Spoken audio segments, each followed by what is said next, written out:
A primeira coisa é o roteirista que está interessado em contar uma história para a tela, ele mergulhar no universo que ele está criando, né?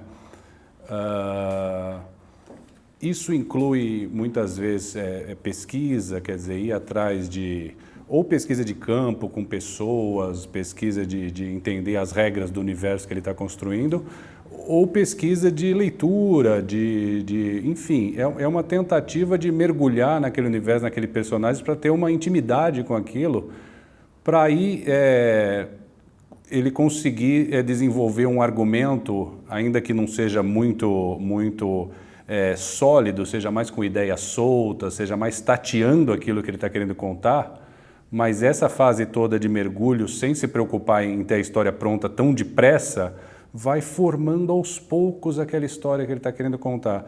É normal que comece nebuloso. É bem normal o estado de crise, de estar caminhando por um lugar que ele não sabe exatamente onde é. O roteirista tem que se acostumar a conviver nesse estado. Tem que acostumar a tentar ver as coisas com pouca nitidez no começo para elas irem tomando forma. Então eu acho que, seja na pesquisa de campo, seja na pesquisa de leitura, seja numa pesquisa interior de se perguntar que história ele está querendo contar, por que está querendo contar essa história, quem são os personagens que vivem essa história, isso acho que leva um tempo de maturação para ele ter mais confiança para avançar. A partir de um argumento, aí sim ele conseguiu adquirir consistência. E nesse argumento pode estar os personagens incluídos no argumento ou ter um documento à parte para personagens, né? Com isso em mão só que eu vou estruturar. O argumento eu nem me preocupo tanto em contar como se fosse cinema, cena por cena.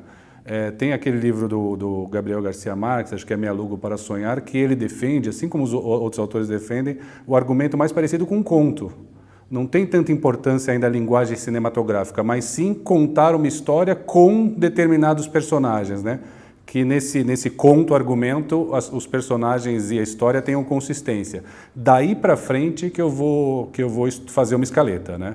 Aí sim vem a parte, a meu ver, especificamente cinematográfica, que é transformar essa história com esses personagens em cenas e em sequências. Geralmente, o processo de criação ele não é exato, né? Ele não é vamos do storyline para a sinopse, da sinopse para o argumento, do argumento para a estrutura, né?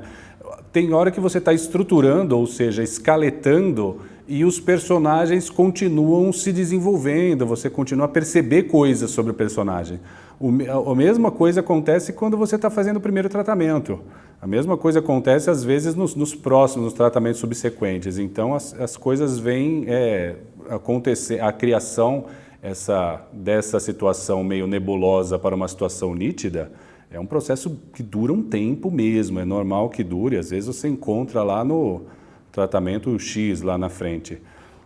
O que eu acho bastante importante normalmente não é no começo do processo, mas em determinado ponto do processo, do andamento, você conseguir estabelecer 3 coisas que eu considero fundamentos de uma narrativa audiovisual, que é a premissa sobre o que é aquela história, qual que é o DNA básico daquela história, né?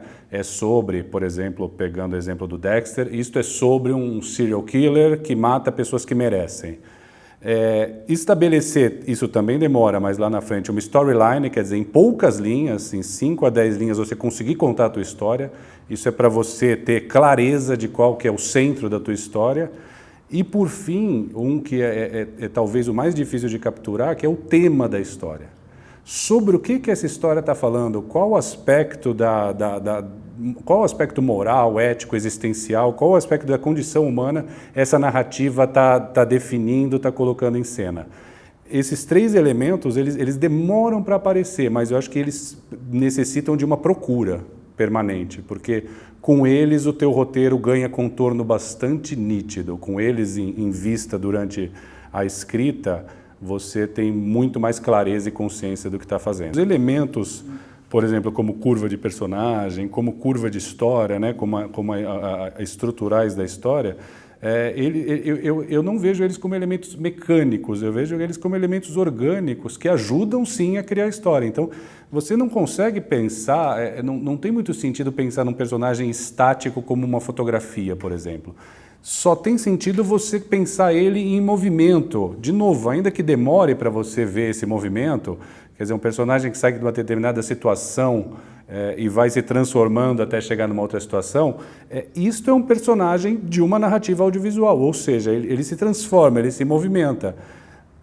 A concepção de personagem mais estática, ele é assim, ele tem determinada aparência, ele tem determinada profissão, ele tem determinada relação familiar, ela é só uma parte do processo, porque você precisa saber como, seja numa série, seja num filme, você vai revelando esse personagem. Então, a estrutura está aí para te dar o desenvolvimento da história, para onde a história vai, né? Quais são os picos da história, né? Qual é o arco da história, e ao mesmo tempo como essa história ela é necessariamente ligada à mudança de um personagem. Um exemplo bem didático, né? Que acaba sendo mostrado em faculdades de roteiro, em escolas de roteiro do mundo inteiro, é o personagem do Dustin Hoffman no Kramer vs. Kramer, né?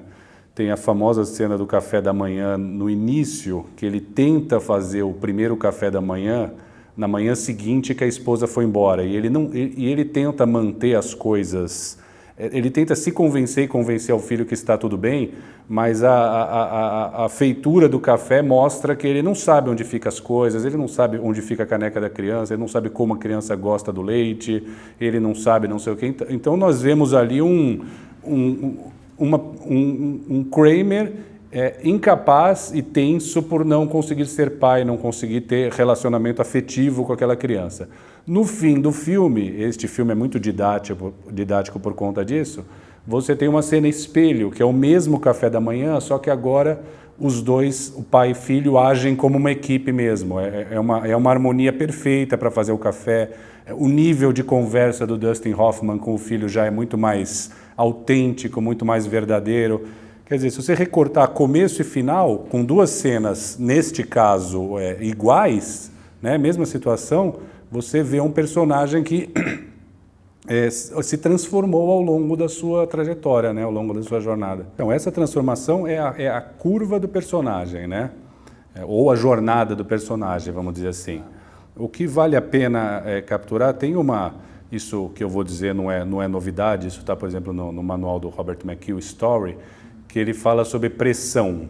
Então, se você coloca determinada pressão no personagem, que acontecem coisas que o desestruturam, o abalam, causam estresse, esta pressão ela é acompanhada por uma proporcional mudança no personagem.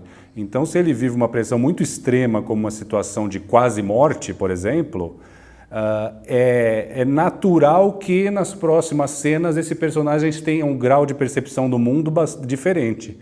E isso eu digo porque aqui a gente não presta muito atenção nisso. Eu acho que o roteiro brasileiro ainda é melhor para contar história do que para contar personagem, para revelar personagem.